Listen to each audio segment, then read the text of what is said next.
So welcome everybody again. My name is Dorothy Fisher, and together with Colin, we are part of the main team, let's say, of the EU Cities Gateway project. We have some other colleagues in the background, in the back office, let's say, also helping us today. I'm dealing with communications in the project, and Colin is our team leader. As you've seen, we've just launched a new call, and also the project or the program as such is new to many people. And this is why we really thought it's interesting that important that we are organizing this kind of webinar to give cities and regions, both in Canada, the US, and the European Union, the opportunity to ask questions and to learn more. What is actually EU Cities Gateway about? What is different maybe from previous programs that were similar? Maybe some of you know the IRUC, the International Urban and Regional Cooperation Program. I sometimes still have to think about what is the IRC standing for. Yeah, and everybody knows IRC, but what is actually the exact terminology? And I see some nodding faces. That's great. If you want to, you can also maybe put in the chat who has participated in these previous programs before. That would be interesting for us. And if you even can put like the connections you had, if you were, I don't know, in Bilbao. I just see Ignatius from Bilbao. He's close by since I'm in Valencia. If you could say who you cooperated with in the past, that's interesting for us. Obviously, we also know the IIUC has 3 different strands. There's a strand for Latin America, there's one for Asia and for North America. So maybe you've even cooperated with other regions in the world. That would also be interesting to know. And just as an introduction, what IURC, is it still alive or not? Because people have asked us this question. There's the current IURC North America strand is still ongoing until the end of the year, and it will be transformed, evolved into our project. So Colin will tell you a little bit more in a minute what that actually means. But I think it's important to know that this is our heritage, this is where we're coming from. If you ask me as a communications professional, why did you change the name? I don't know. I mean, you should ask the European Union.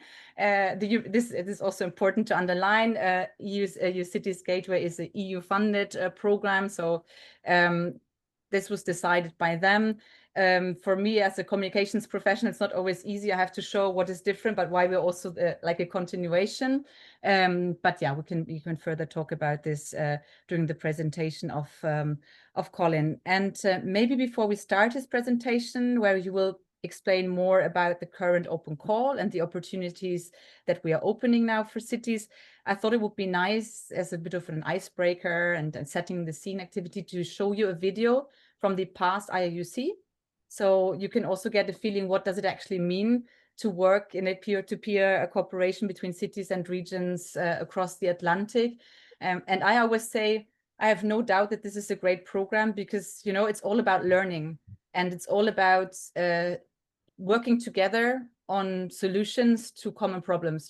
I think cities and regions all over the world have the same challenges to deal with, and to work on solutions together is such an enriching activity. But I won't say more. So let me just share my screen and hope this is working. Just 1 second. Yeah, I had the YouTube video in the background. I just have to click on it again. We had to test obviously beforehand, but I just wanted to make sure. Yes, here we go. So I'm just going to open this now. You can hopefully see it. Oops, and I just scroll back to the beginning. And here we go.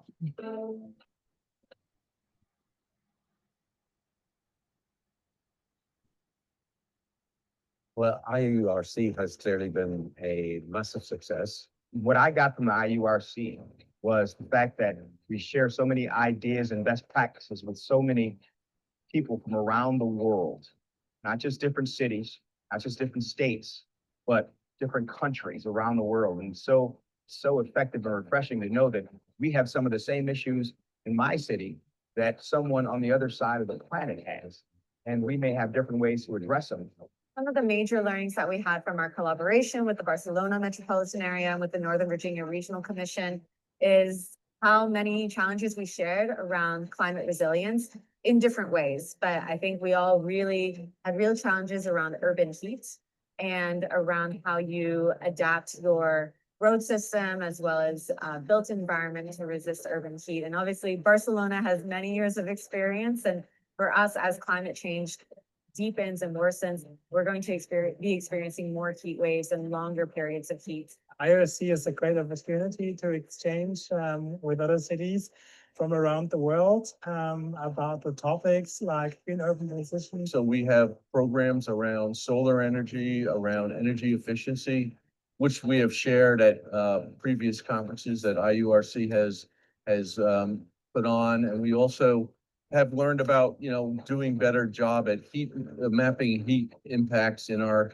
urban core. It's really important to understand where there is excessive heat and how we can take actions to reduce it. So this was the first time that the city of Braga participates in this program, but it's been very rewarding for us, not only for the sharing practice that we did with our partners, St. John's from Canada, but also the other events that IRC organized and our city officials participated.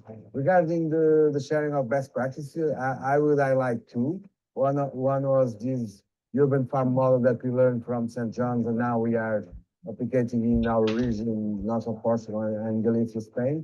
And the other one is that we are sharing with our friends from St. John's the social innovation strategy that we have. It's really exposed us to what is in the realm of the possibility, and also allows us to share back with the world about what we are doing in sustainable practices.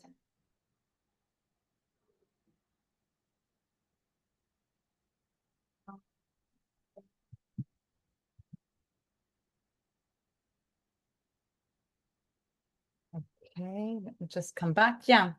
So I think this is setting a little bit the scene, but as said So before, thank you for joining us today. sorry, I have to, no, hold on. This is YouTube continuing. Sorry. Oops, I didn't stop it properly. I just stopped the stream. So, but I am. This is just setting the scene. But yeah, Colin, explain us and how far EU Cities Gateway North America is different from IRC, or how it is a continuation of the past. So the floor is yours, and I think Alex is going to share the screen. Well, thank you very much, Doro. Thank you very much to everyone that's here. It's great to see so many people that we've been able to talk to over the last few months, and a lot of new people too, which is always wonderful. My name is Colin Maddock. I'm the team leader for the European Union Cities Gateway program. I myself worked on the IUC program back in 2016-17. And now I'll be here. As was mentioned, we stand on the shoulders of giants in many ways, and step into big shoes when we talk about the IURC and the positive benefits that they've been able to provide both to urban and regional cooperation over the last 6, 7 years or 8 years. And that again builds on a fair bit of other cooperation which came out of EU finance programs, in particular the ICP program, the International City Partnership Program, acting for a green and inclusive recovery, which was paid for by the European Parliament and implemented by Ramboll in North America and Canada particularly, maybe 3 or 4 years ago. The World Cities program of the Director General for Regional Policy came before that, and again now we're starting the next incarnation of EU financed urban and regional cooperation programs. So the question now is what is the EU Cities Gateway program, and what does it do? The EU CG is a European Union funded initiative, as I mentioned before, to foster cooperation between cities in the European Union, in Canada and the United States, in support of sustainable, inclusive, and climate resilient urban development. The program itself is a 4-year program operating from February of this year, 2025, and then running out till January 2029, but pretty well will be operational for about 3.5 years. We are just in the process now of completing or doing our city selection, and that's why we're here to be able to answer any questions. I'll try to make my presentation short so that I can listen to you more than having you to listen to me. But let's come back to the UCG. It builds on the successes of the IURC and the other programs that I mentioned. Its focus is to promote urban innovations aligned with the European Green Deal, support peer-to-peer exchanges. And this is critically important, I think, in how we've looked at this program, and probably one of the most focused areas between cities on green, digital, and social inclusion challenges. Strengthening the transatlantic network and partnerships. It's financed and managed by the Foreign Policy Initiative, and the Foreign Policy Initiative is particularly in the EU delegations or the European Union delegations in both Ottawa and Washington, put very, very strong importance on this concept of this very strong transatlantic partnership. Provides access to policy expertise, knowledge platforms, and pilot activities, and empowers local leadership in the transition to a climate neutral and smart cities. And this basically is what we intend to do in the next 4 years. Next slide, please. So how are we going to do it? If you've been involved in the IURC phase 3 or phase 2, both of these have been focused on thematic clusters. And the mechanism of thematic clusters is basically the entry point into how the cities will cooperate, or cities or regions will cooperate with other cities and regions.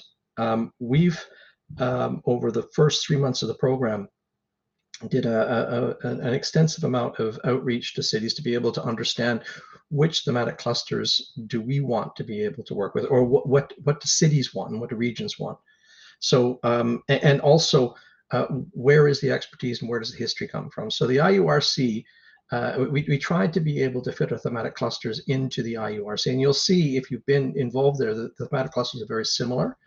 And we will operate in nature-based solutions, circularity or circular economy, digitization, and urban innovation. And all of these three are carryovers from the IURC phase 3. But we've added another one, which is affordable and attainable housing and innovative living spaces. The reason being is that topic is incredibly important in all regions that we will operate in North America and in Europe. And as such, we wanted to be able to include that option. Now, that being said, when you look at these, there's a fair bit of flexibility in how we operate within these 3 or these 4 thematic clusters.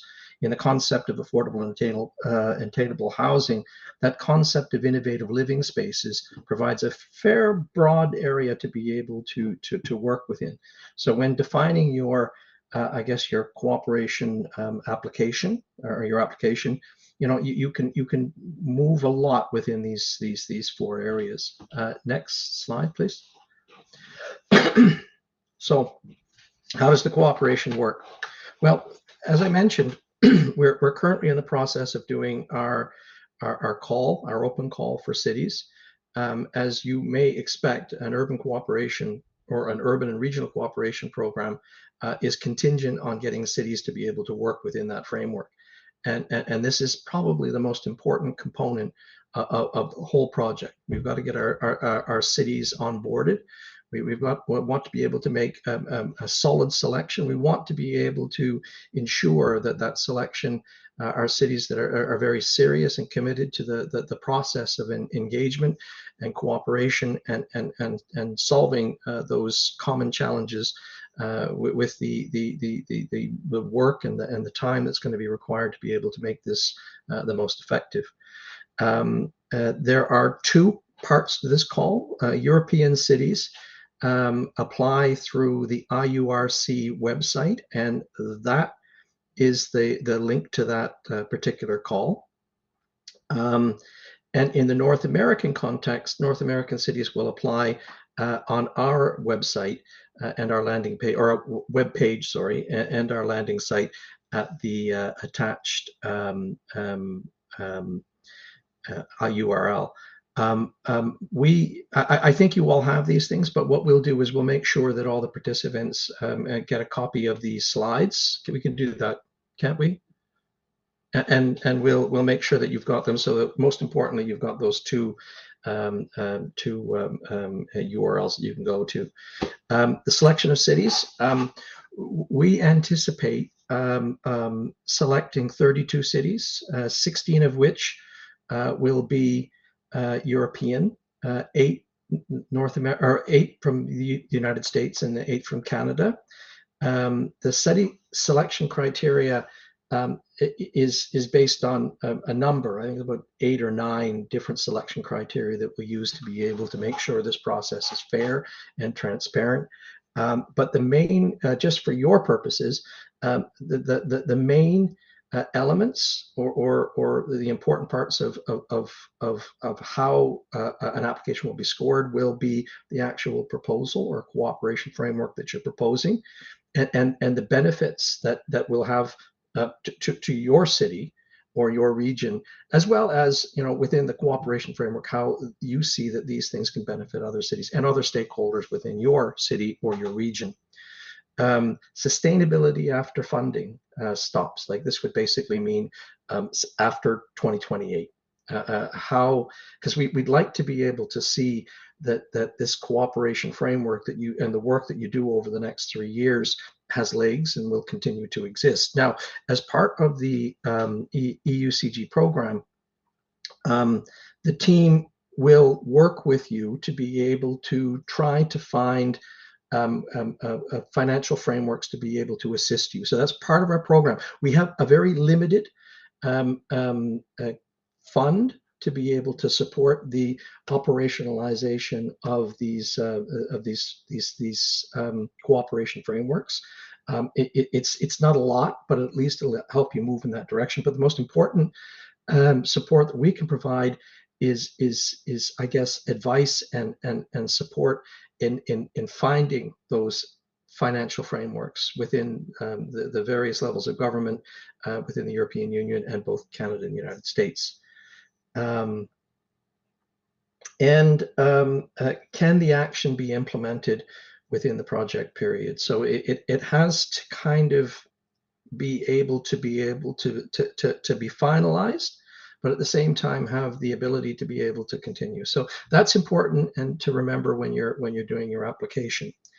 Now, what's important here, and as I mentioned before, these 4 thematic clusters that I mentioned before are the entry points into the cooperation framework, which will be implemented to the EUCG. And this is a relatively unique component to this. We don't immediately or initially pair cities together.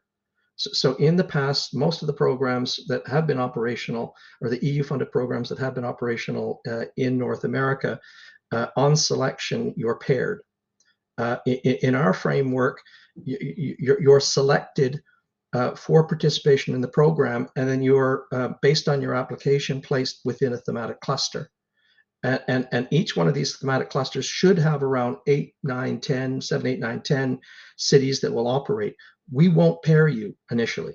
And what we want to be able to do is to be able to ensure that cities and regions operate within these thematic clusters and have the ability to be able to meet, to work together, to participate in the program, and really try to be able to refine your cooperation area, and to meet and participate with the other cities, to be able to try to figure out which match works for you best. This is important because we want to get that right.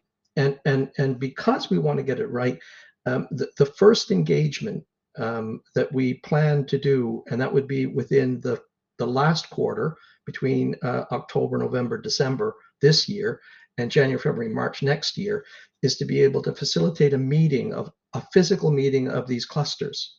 So all the cities in these clusters, the regions in these clusters, will meet to be able to present their cooperation idea, their concept, to be able to present their strengths and their challenges that they're facing within their cities, and also to be able to spend some time to be able to meet, to get a feel for each other. And that's an important component of really defining that thematic framework as soon as possible. And we'll also mention that you will have, or within the program, we assign an active expert to be able to support the thematic cluster development and provides that mediation or cooperation or whatever that's required. And that's an important part of the framework as well. Next slide. So what's in it for the city or the region? And I also mention region as well, because there are eligible regions that may or will cooperate. And again, they're well open to be able to and well welcome to be able to do that. So as Dorothy mentioned earlier on, the main focus here is to be able to work within a thematic network, to be able to address common challenges that form the basis of cooperation within the program. And that's the main thing. We anticipate bi-monthly or every 2 months to be able to have a webinar or a masterclass or some form of engagement within the thematic framework or the thematic cluster framework. That's important to be able to ensure that you've got a working framework, as well as meetings on a regular basis. And we'll also do other events that may be at the sub-working level when you get assigned to a pairing framework, and I'll come to that in a second. But also within the wider program as well. So it's not just that you're part of a thematic cluster, but you're also part of the EUCG cohort. And that's important too. So we'll do some things within that framework. As I mentioned, we have 4 initial thematic framework or thematic cluster events or networking events, which will happen within the 4th quarter and the 1st quarter of 2026. That involves the participation of 2 people, one being more from the operational side and the other more from the political side of a city or regional framework. And we'll bring you together for a couple of days to be able to present, as I mentioned before, your application, your idea for cooperation, and then to be able to listen to the other cities and regions in your thematic cohort. There'll be another thematic event that we'll do, a physical meeting sometime in 2027 or 2028.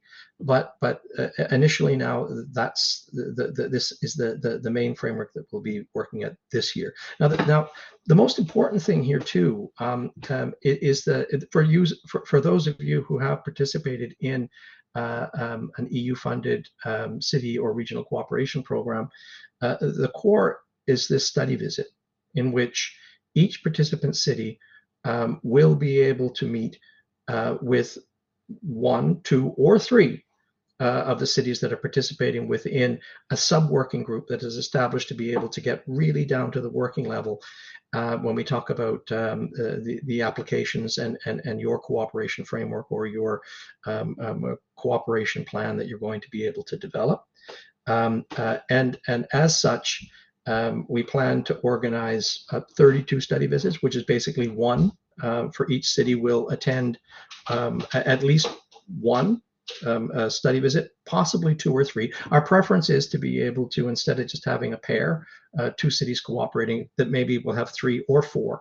It broadens the cooperation framework and allows for a more rich kind of engagement with 3 or 4 cities focused. But it will determine on which cities are interested in cooperating in what kind of framework, and we'll determine that within our initial thematic events in the 1st quarter or the last quarter of this year and the 1st quarter of 2026.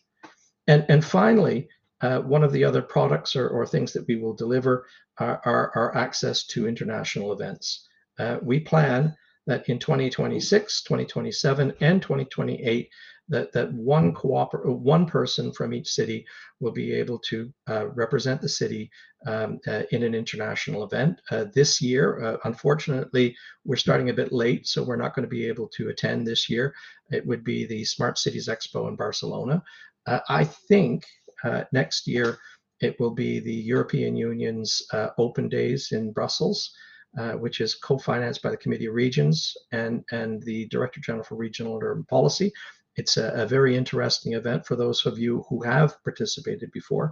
I've participated 3 or 4 times, and I find it fascinating, the program and the level of engagement that's possible. And let's see how that works going forward. Next slide. So my final slide, and then I'll be quiet. Why should cities or regions apply? It's an interesting opportunity for those of you who have participated, to be able to join a vibrant network of up to 32 cities. That's important. The information exchange, the cooperation possibilities are and the information gained on both sides and both directions is very, very important.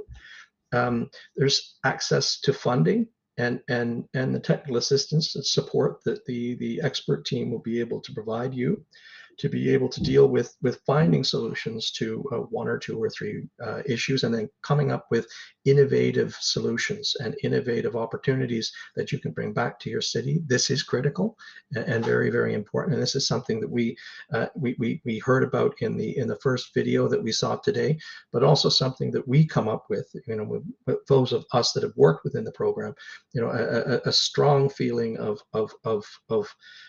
the importance of doing these kind of events, and benefit from tailor-made, and these will be tailor-made to your needs. As I mentioned, the fabric of the sub working groups that will fall out of the thematic clusters that we'll build.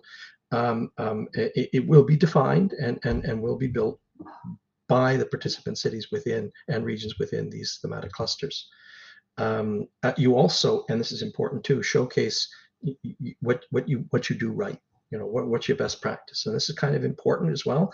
And finally, you get to influence the wider scope of urban policy through the events that we will support and work with you to be able to attend, whether that be our international events, whether it be the Open Days in Brussels, whether it be maybe the Smart Cities Expo, or whether it be other European or North American events. It's critically important that you both take from it, but you also give to it. So it's also this cooperation framework that you provide. Now, thank you very much for your time. I'm here to answer questions because there'll be a Q&A in a few seconds or a few minutes. And if I can provide any support at all, I think you all have my email address. So you're always, just drop me a line at any time, and I'll do whatever I can to be able to provide any clarity that I can do. So thank you very much. Great. Thank you so much, Colin. We already have 4 questions in the chat, which is great. So I can already read out the first one by Emily Freeman, who asks, can cities who have focus areas in 2 different thematic clusters apply to both? Same application, or should we select one thematic cluster? You can apply for both, and in the selection process, but you really have to prioritize them.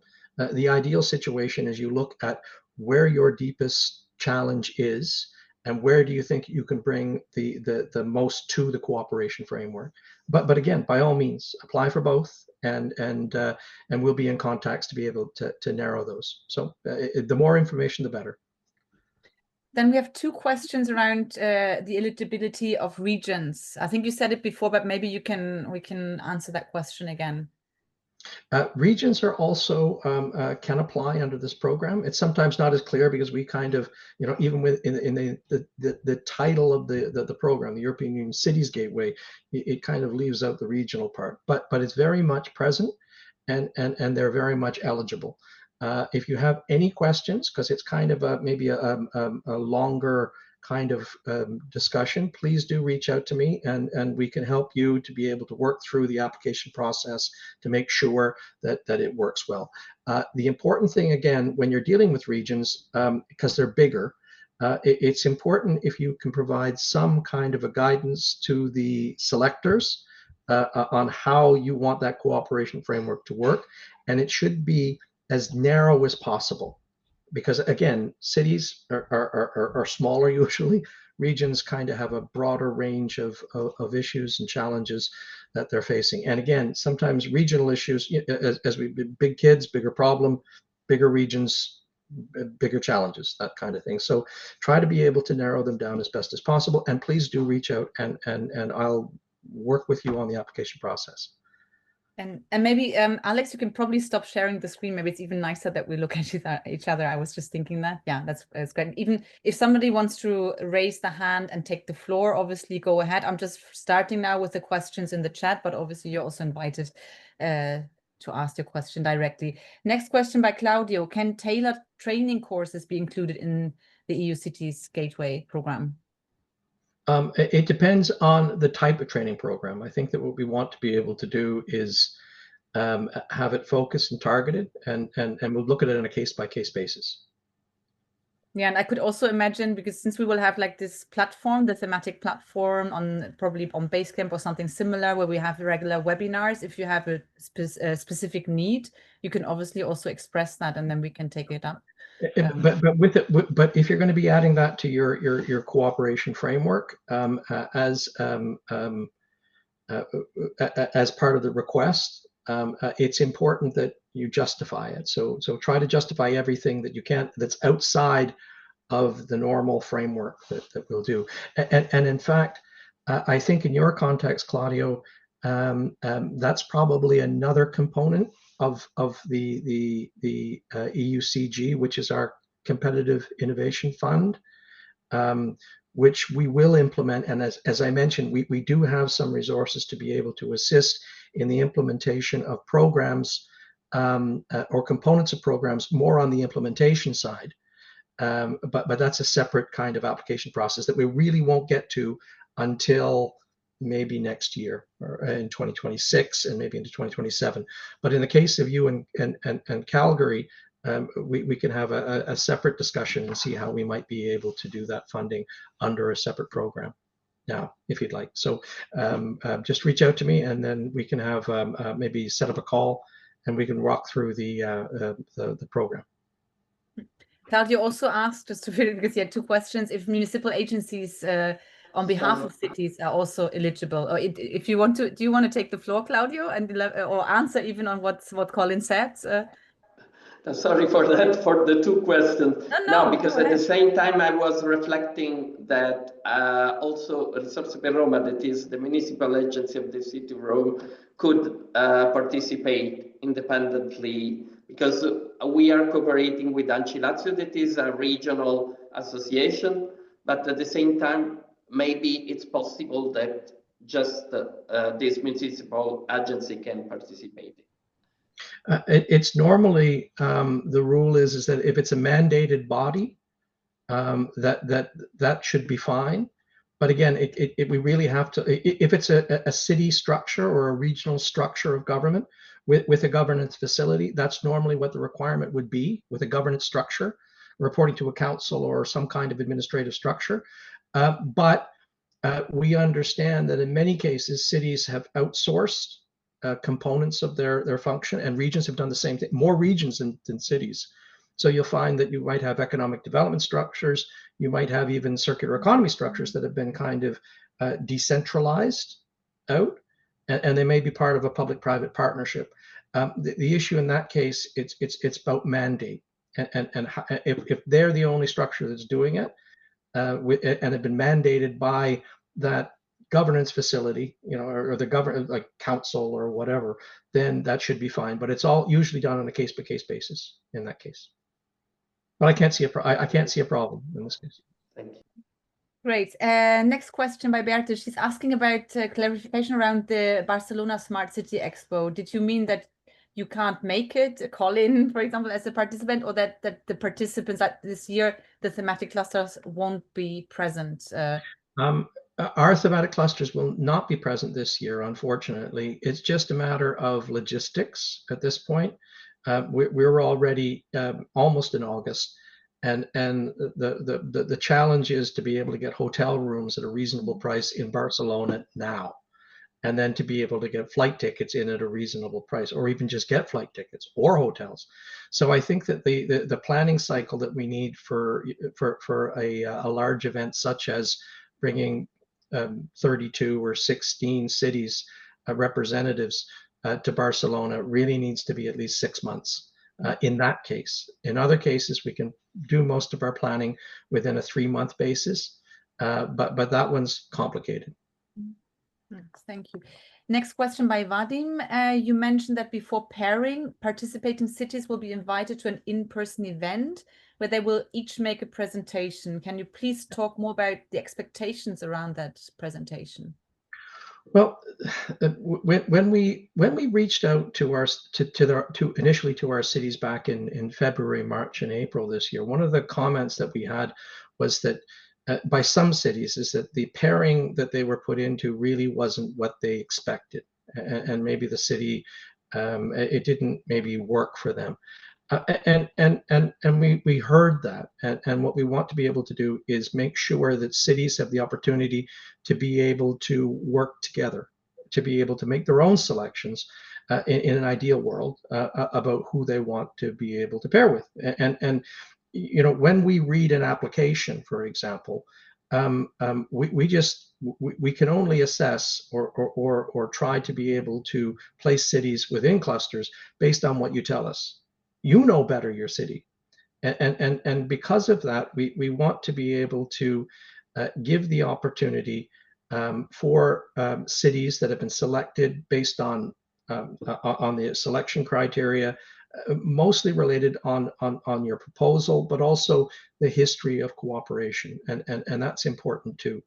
And there we really need to have in-person contact, and we really need to have people to explain and answer questions in a live basis of what do you want to do, what do you do well, and to be able to react when you hear to other cities within your or regions within your cooperation framework and within your thematic cluster to provide their concepts of what they do right. So it provides for a more dynamic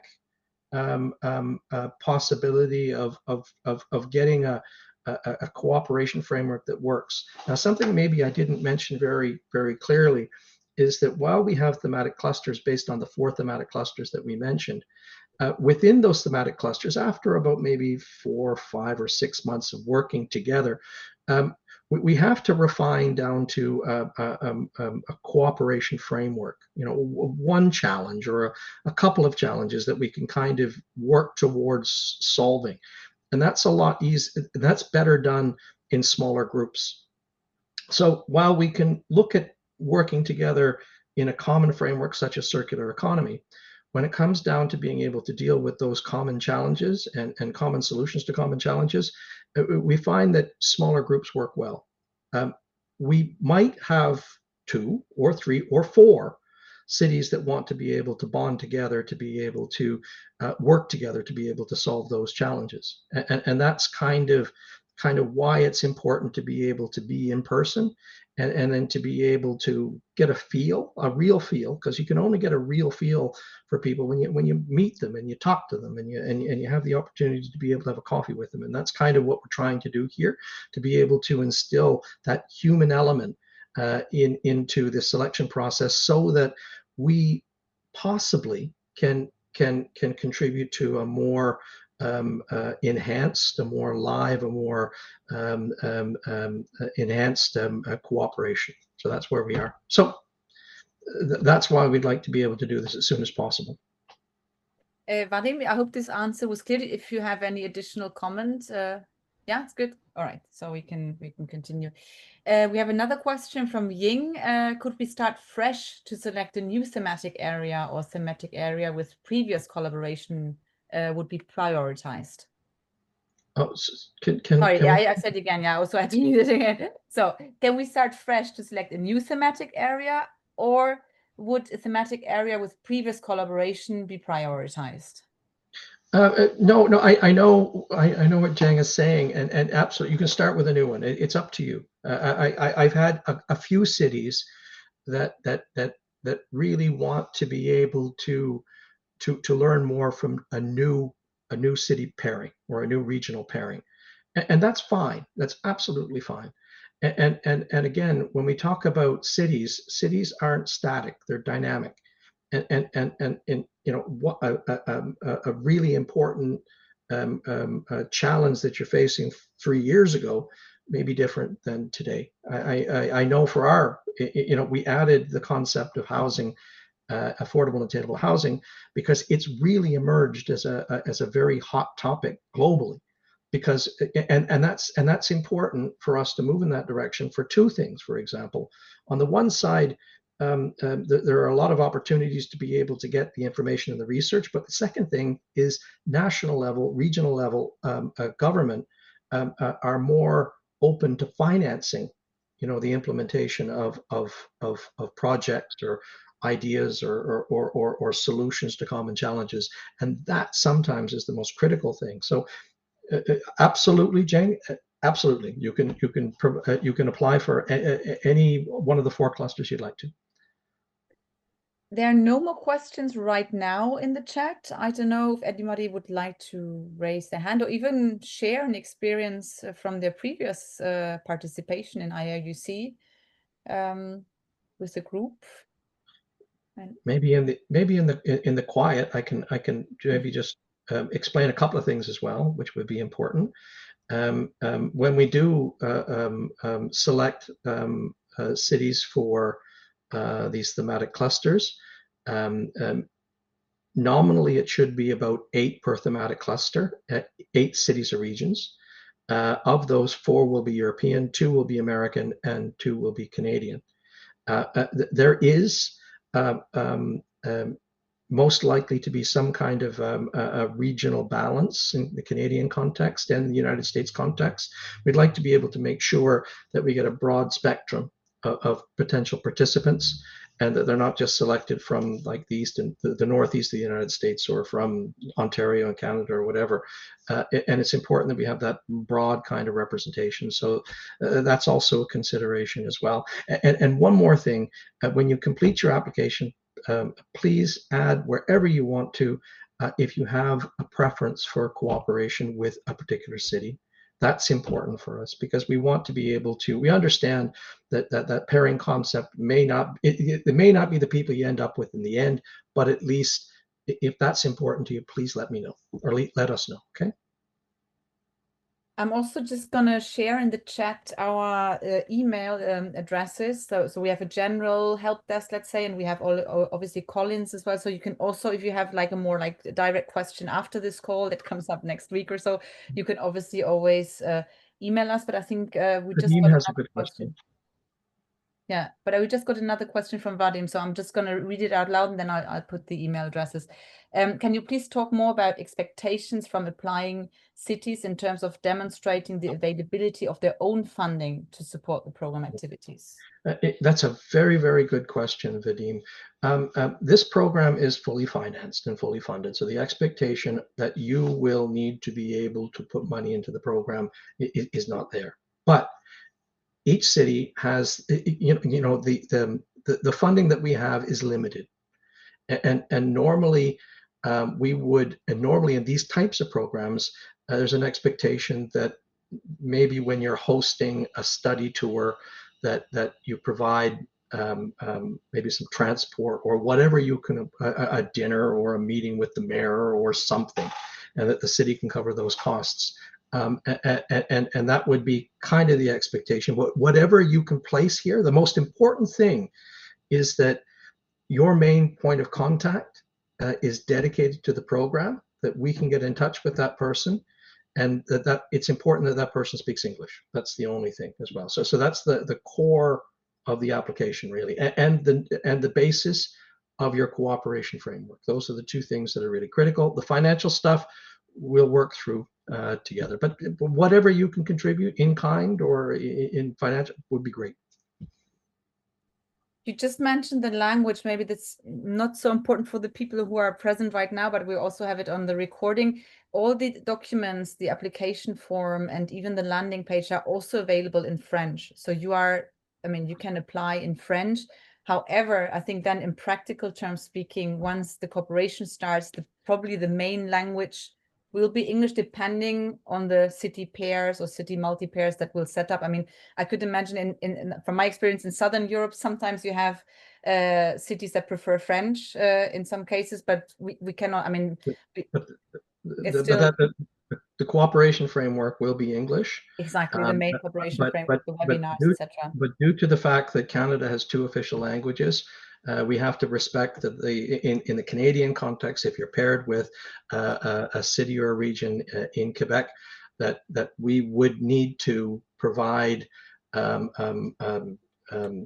any documentation or any engagement in French, but that's only for those cities that will be participating with a Quebec city, a city from Quebec or a region from Quebec.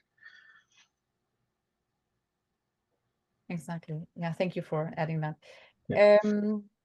I don't know if we want to have like a bit of a mood board, if somebody would like to share in the chat whether they already know that they're going to apply for sure.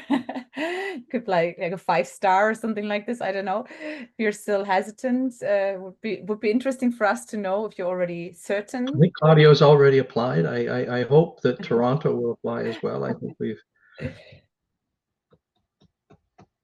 But in general, there's been some really good conversations that we've had with cities, and we're really pleased that we have the ability to be able to work through this program. I want to make another shout out to our we call it back office, or our project direction team, Fabio and Alex.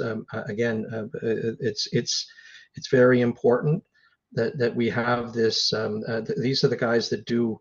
Again, our project direction, they oversee the program as well, but again, the degree to which they provide that support and will support, like booking flights and all these kind of things will fall to them. And then again, it's a critically important thing for this project, and without them, it'd be very difficult to be able to implement. Thank you very much, Fabio. Thank you very much, Alex.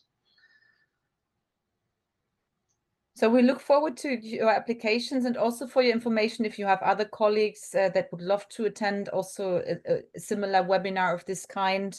In August, we know summer is always complicated for holiday season. The first, it's the Scandinavians, or the Northern Europe for us at least, they always leave in July, then they're coming back in August, and it's the other way around for Southern Europe. I'm not sure if you have the same in North America, if like the Americans go first and then the Canadians, or if you all leave on holiday together. But in any case, just to announce that we have another webinar of this type at the end of August. I think it's the 26th of August. It's on the website, on the landing page. It's the same time. We chose this time also on purpose, knowing for some of you it's early morning. For me already it's almost the end of the working day, let's say, but I think it's a good compromise, transatlantic compromise, let's say, for all of us. So whoever needs to listen or to be present at this second webinar, you're all invited to that. So please spread the word, and we remain available for all your questions by email, or even like a bilateral call if necessary. Calling is doing a lot of calls like with different city stakeholders that need a little bit more assistance with the application form. Don't hesitate. We want quality applications. I think that's also important. So don't hesitate to reach out. This is not like an Interreg funding call where 500 projects will apply and it's very competitive. We really know you're already here because you're really interested and you've probably done some very good work in the past. So we want to continue in this line. I can echo that. We've received a good number of applications now, but we're looking forward to getting as many more as we can. But it should be a very interesting program. We have some really interesting cooperation possibilities. I will say one more thing that Dorothy mentioned earlier on, that the IURC program operates 2 programs. One for Asia and Australasia, and one for Latin America, which kind of run in parallel with different geographical responsibilities. We hope to be able to find ways to be able to get our North American participants in the same room with the Asian, Australasian, and the Latin American cities to look at a kind of a more macro cooperation possibility. You kind of be able to deal with Tokyo as well and things like that, but at least in a kind of a supplementary way, and that will happen over as time moves on, particularly in the 2026 and beyond. Yes, very good point. This cross-program exchanges, I think, and synergies is very important, and we are almost in daily contact with our colleagues of the IURC, so that will be easy. Yeah. And And we also have a number of sister projects in the North American context as well, which I should mention, which of course we can support the interaction and engagement with. There's an Arctic urban and regional cooperation program, which focuses on Canada, North America, North America, Canada, and the States, and Europe. There's a low carbon business project, which is really interesting, focused on Canada. There's a TSTI program, which is a transatlantic. I don't. Sorry, I'm Can't remember either. terrible on these abbreviations. I don't. Yes. But anyway, they're focused on the United States, focused on circular economy and listed buildings and a few other things. So again, but they're dealing with circularity as well. So the issue is that there are a lot of programs and a lot of backup and a lot of cooperation and a lot of networks that we can support and we can kind of connect you to as part of this program. So the possibilities, while the program, the EUCG is as it is, there are significant amounts of other connections that can come out of this. So the power of the network will be important in this program. And we look forward to working with you all. And again, if you need connections or into any other European kind of framework, we're there to be able to help facilitate that kind of cooperation. Great. So I will stop the recording now. And I think, oops, just a second.